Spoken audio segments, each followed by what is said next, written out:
Hey everybody, this is Rydo and we're back to Zombie. Although we're having an extended ending of Zombie, I've exited out the game in the hopes that I'll be able to scan this and open this gate. We're right at the end of the game, but yes, so if you just quit, you'll be able to use this, and then you can open the gate. And then I should be able to fast travel to the Tower of London. Hopefully. But apparently not. So that leaves us with this one opportunity where we're going to have to go to Victoria Memorial. And I think all the fast travel sections are just glitched. We're going to have to walk through it and then see how that works for us. Let's see. Yeah, there's nothing here that I need to worry about. It seemed like Prepper was going to was very mad at us for leaving him.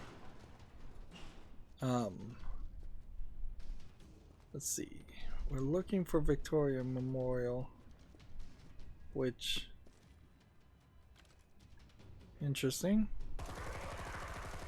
There are zombies that have respawned.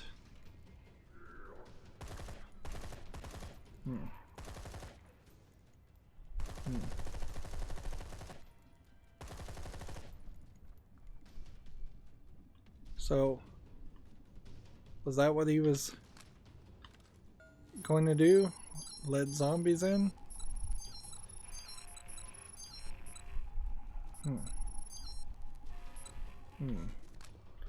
Alright, so it seems like these guys are gonna just infinitely spawn.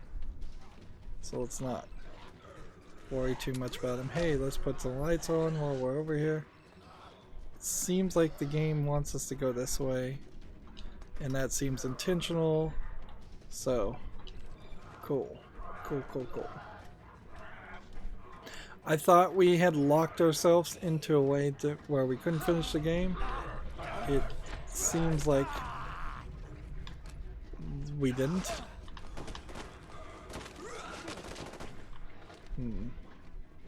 But we're definitely not in a good position here.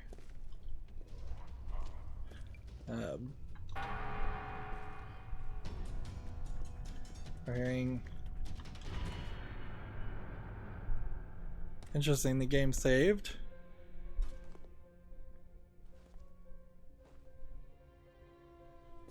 And now what are we looking through the eyes of Prepper? I guess we are. Why not play as Prepper? Why not have him be a main character that talks to you the whole time? Alright, he's got a fake leg.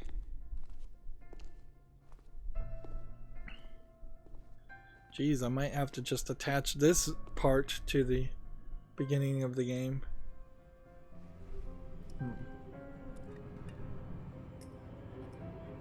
The game really shouldn't have ended there, though.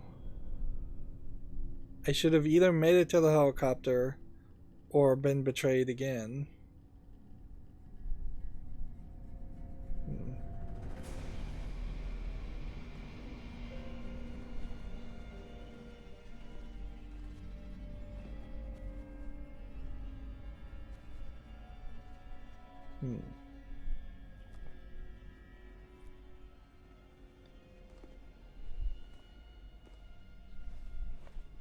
That is a weird way to end the story, to just show this cutscene. Because Prepper's not really doing anything nefarious. This is the Prepper. Do you read me? Over.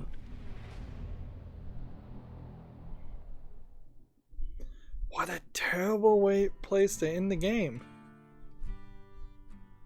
So they just leave you cliffhanger. Either I escaped with the panacea, or I didn't, or I somehow died. By the way, this Melbourne straight right company. I'd never heard of them before, so I wouldn't be surprised if they don't exist anymore.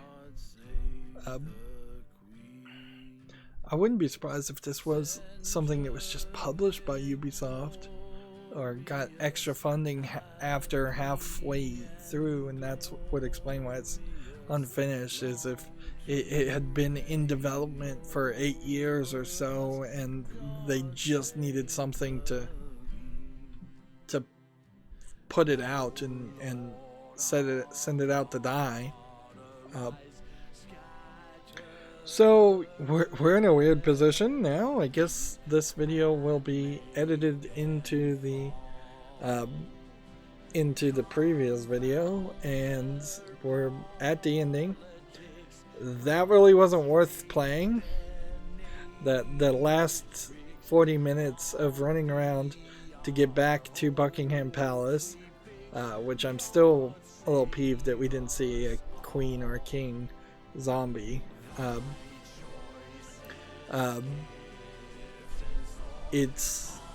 mean, you could even have had corgi zombies, frankly, like the little dogs that the queen has.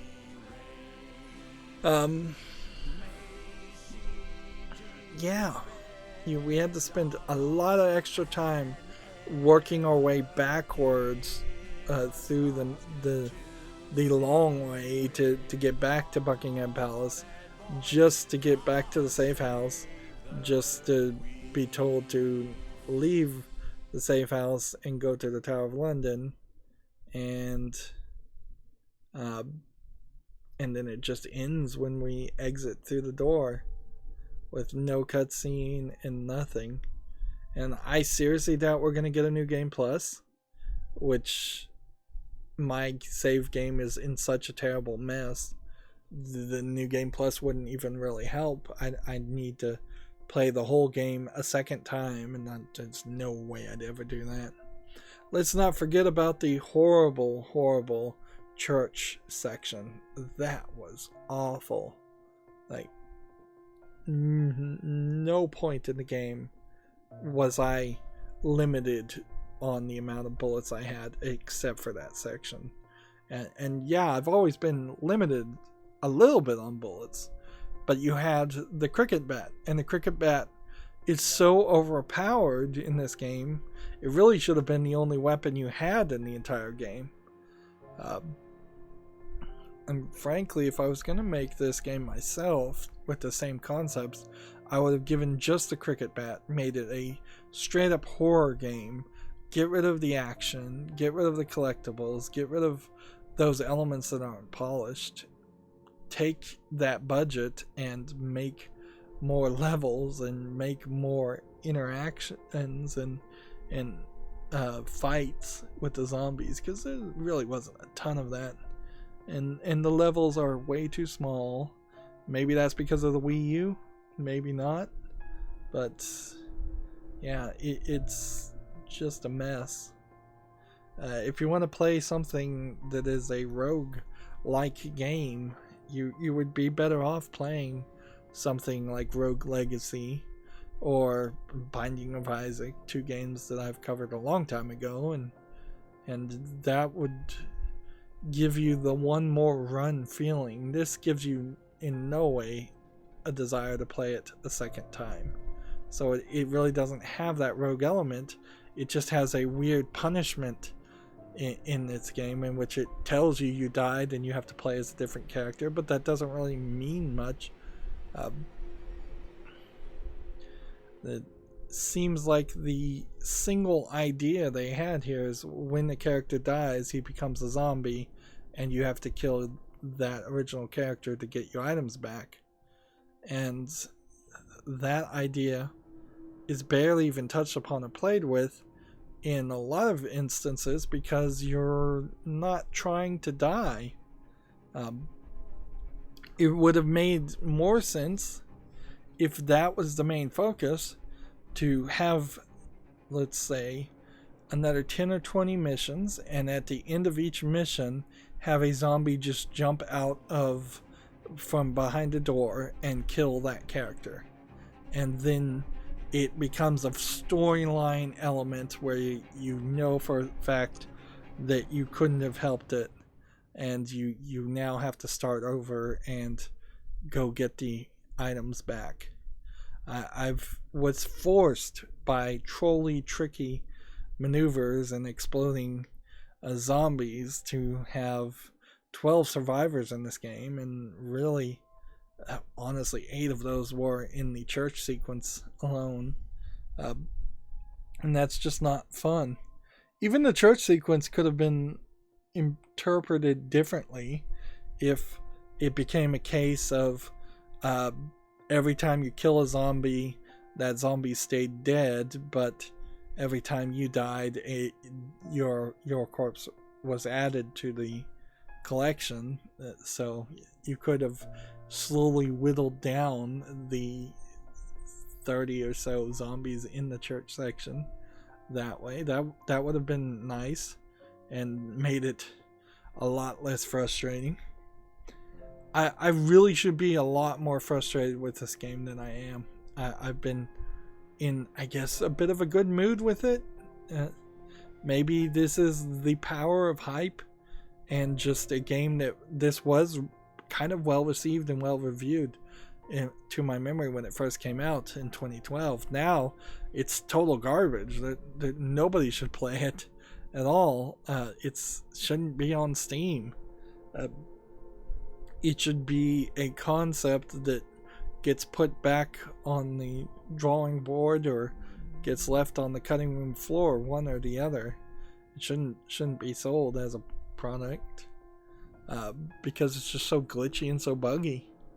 And Ubisoft is 50-50 on quality, particularly if you look around the 2012 time frame. I imagine that would have been around the time that some of the terrible Assassin's Creed games also were released. I have really no interest whatsoever on who worked on this game. This would be, had I worked on this game and programmed it or something, I would have said, just don't put my name on there at all. For this being a UK-centric zombie game, you really don't get a lot for it being UK-centric at all. Yeah, you get one London red bus, you get a blue telephone box or a blue police box and a red telephone box, like in one place, maybe two, but that's kind of it. You don't have tons of pubs or tons of anything really. You would have had the opportunity to have more diverse locations had you just set it in some nameless city in the United States, frankly. Plus, instead of having the entire game be in narrow street buildings, for lack of a better term, either you're on the streets and there's a bunch of buildings around you, or you're inside buildings and there's the buildings aren't that big. There could have been a forest section that would have been easy to design. There could have been a river section, water section, a bridge section. It's crazy that the House of Parliaments wasn't a level in this. It's crazy that the London Bridge wasn't a part of this. It would make so much sense if you were on the London Bridge and you were shooting a turret and shooting a bunch of zombies to stop them from coming in or coming towards you. The Eye of the World, that big Ferris wheel, wasn't even visible in the game. And I'm sure people who are more familiar with London could mention dozens of other places. We didn't even see like a pub, a funny name like the Iron Socket, or you can make so many zombie cliche joke names for pubs. We got no story on Prepper. We got we got a tiny amount of story on Prepper, and then basically no story on the other two characters of any importance, which was the doctor, who wasn't a bad guy but got infected and got turned into a bad guy, I guess. And the ex-girlfriend of Prepper, who seems like she's fine too. And what's gonna really irritate me is there's a chance somebody's gonna put a comment here going, actually there is more game if you had made it to the door faster, or if you'd gone through a different location, or you died right before you opened the door. I don't think any of that actually happened, but yeah.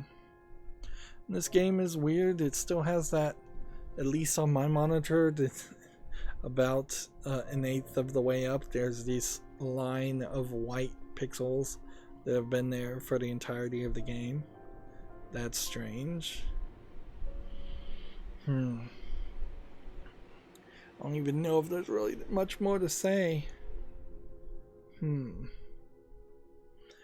I think if I was going to play a zombie game like this, where you're killing a lot of zombies and looking for collectibles, I think I'd kind of like for the zombies to be completely clearable. Just remove them from an area 100% of the time, and then maybe have some kind of bait of some kind of noise device you can place to bring zombies back if you want to fight them, or you just do a new game plus.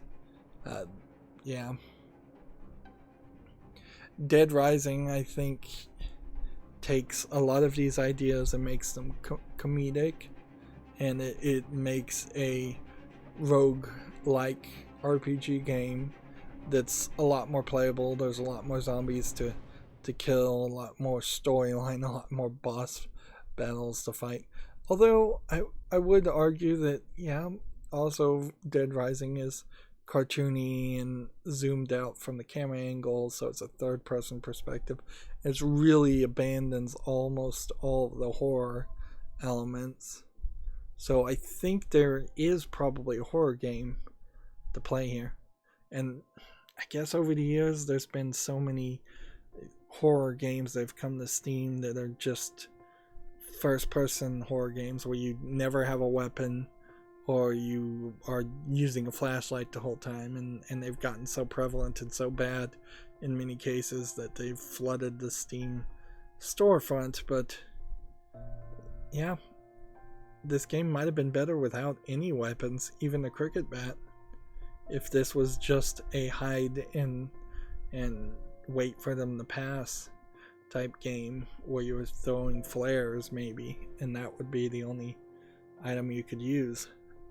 It really depends on what they wanted and what their focus was, and you can totally see in the design of this game there was no focus. I think this probably was heavily in development for a very long time, with a project leader that really didn't know how to see the project to the final phases. And it does seem like Ubisoft had to step in, if I was to guess, and add more money to finish this project and publish it. That's often what publishers have to do. Sometimes publishers sign the agreement and hire a company to develop a game, even knowing, even from the beginning, and sometimes publishers don't fund the game enough. I think at this point I want to just hit skip, though. This is an incredibly long scroll.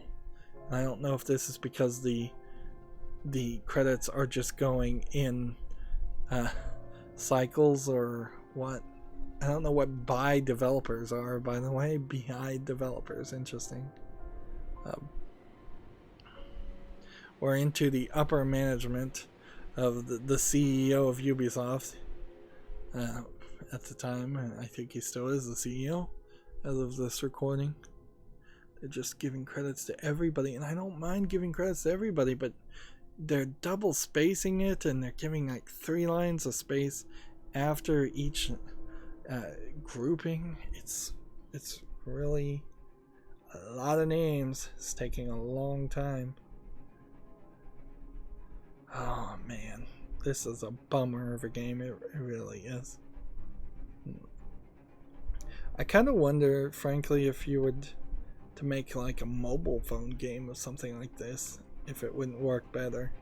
Something where you're playing through not that good looking of graphics, but you're running through randomly generated levels. This would have been a better game if it had randomly generated dungeons and levels.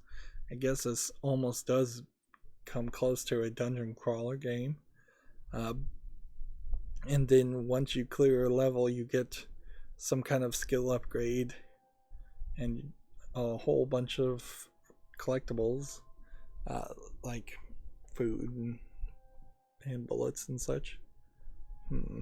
Yeah, you could probably make something like that.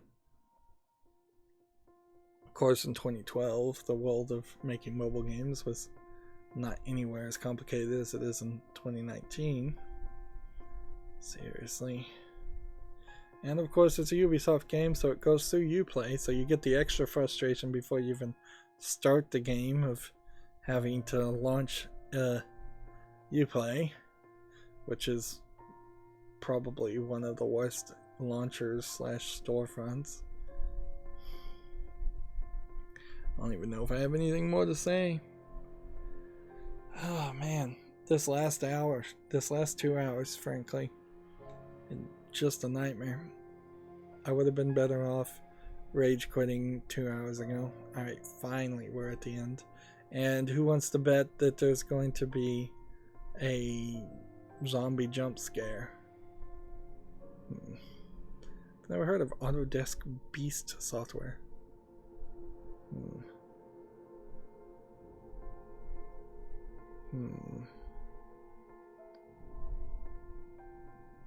Powered by Adobe Flash. The end. So they were using Adobe Flash for, I guess, some of the cutscenes. Or the whole game was running on Flash. That would be amazing. Alright. Evacuate to the Tower of London. Reach the tower. Come on, look lively. We've got to get out of London now. I made a promise to a survivor that I'd be back. I don't know if that's you, but you're on the same frequency, so hurry to the tower. We'll wait as long as we can. Now run! So why are they gonna give me credits and then give me more game? Get moving, there's no time to waste. We're on our way. I have no idea.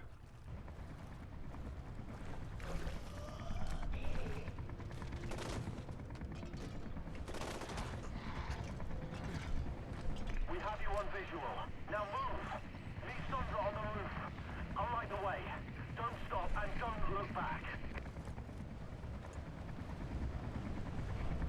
So, what a terrible way to do this. To just have you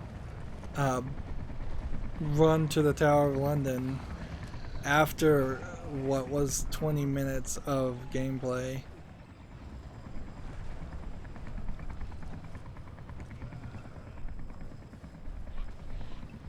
Let's see.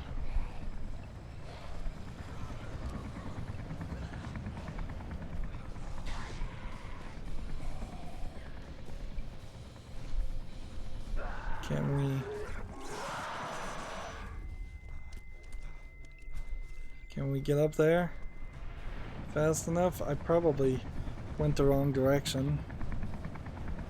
This is exactly where I died the first time. Too.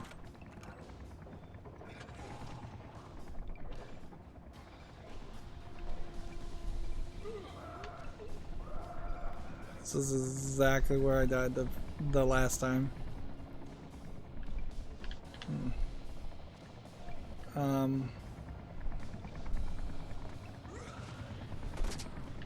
Alright, I'm out of bullets.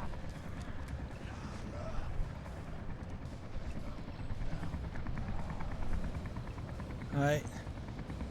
Where am I supposed to go? Come on, come on. This is bull. This is BS.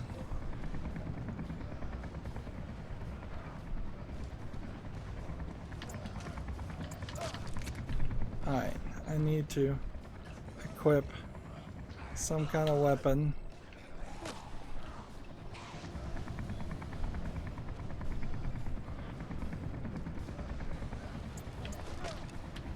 Let's see. Come on.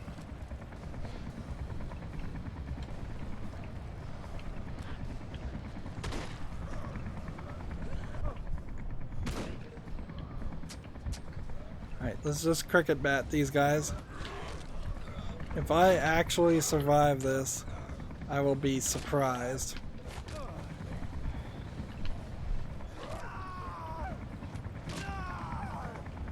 Right. Come on, do we have anything?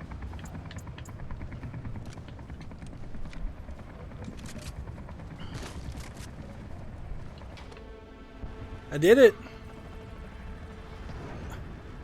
I'm surprised I did it, but so you have to get up to that point and you have to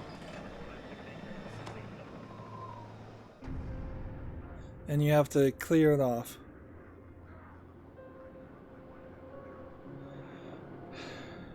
So I guess there may have been a good ending or a bad ending. I guess if you died, there would have been the bad ending.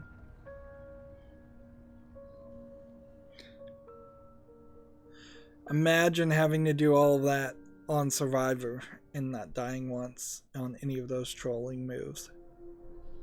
That would be ridiculous. Alright, so on the campaign, we have normal mode chicken. Survivors played 12. And under options and things, it doesn't seem like we unlocked any kind of extras at all. All that would probably be something that they would have put into the Uplay. No. This game has been complete. Do you want to... sure, why not? Delete it. And standard. Let's just see what that really does.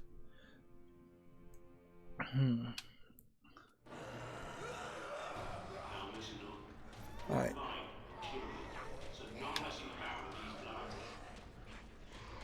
So, this was that early section that you never get to go through again. And I guess you could potentially die and lose in that section. And that would be almost achievement worthy.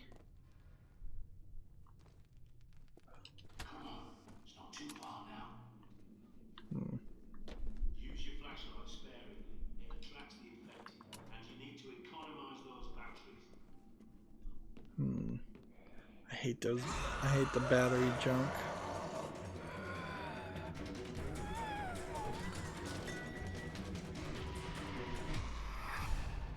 So, alright. You get that intro section. And my only thought is maybe this would be a new game plus and you would get your weapons from the previous run, but I bet you don't.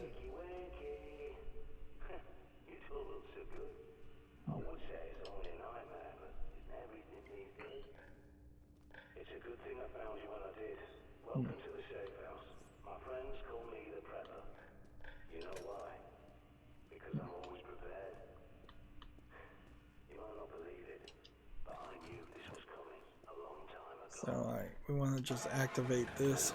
See that device on the workbench with the screen? Pick it up. Workbench. It's over here. Good. Built that myself. I call it the prepper pad. It's a smart map with radar and a connection. There's nothing in here. I can watch over you. So You'll need it. there's like no reason to play the game a second time at all. You don't get your guns. You can't do a new game plus. You can't do anything like that. Well, Again, I think I've said it maybe 2 or 3 times now, and I'll have to probably edit the footage. That's it for this series. As always, I ask you to like, share, subscribe, comment, and watch every second of my videos. Click that notification bell and make sure you've clicked all the options so you actually get all notifications if that's what you want. And yeah, that will help me with YouTube, theoretically. If you want a friend or follow me on any other social media sites so you can get backup notifications, there's a bunch of links down below in the description box. Also, there's a link to Patreon, and there's a link to Steam where you could friend me and gift me a game off my wish list as a way of supporting me, which would be very much appreciated. I also would be more than happy to be gifted gift cards or just a game you'd like to see me cover. There's a bunch of playlists on my YouTube channel for every game I've ever covered, so check those out too. There's almost every game I've covered has been better than this, and this is just a big disappointment with watching the credits in the middle section for no reason, and then getting the good ending and not even being able to see what the bad ending is. I imagine it's not that interesting, since none of the game has been that interesting. That's it for this series. If you made it this far, it was certainly a hard struggle to play. Thank you for watching again. Have a good evening.